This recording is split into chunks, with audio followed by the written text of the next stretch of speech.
Tusok ka today ha. Third tusok. Tapos after nito, meron ka pa ulit sa 9. Okay?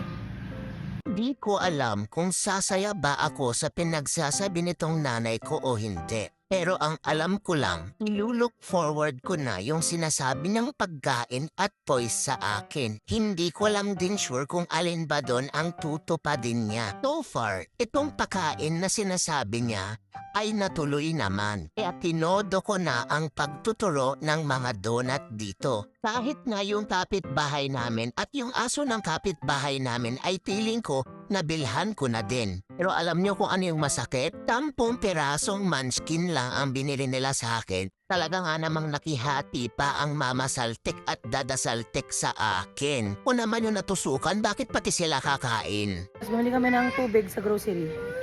Tapos siya, bumili ng drinks niya. Come on, let's go!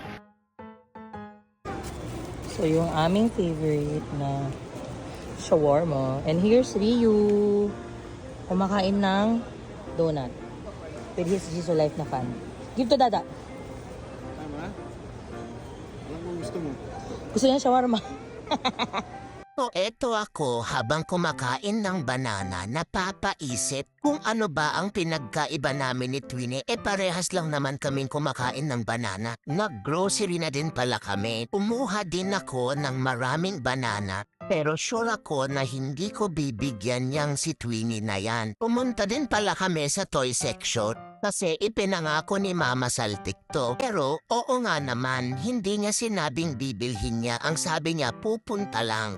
Ito pala si paring Albert, isa sa mga kainuman ko dito. Eto, nagugutuhan na naman kami. High five daw, high five. Alay na lang, untay. Yan. Isbang. Fist bump.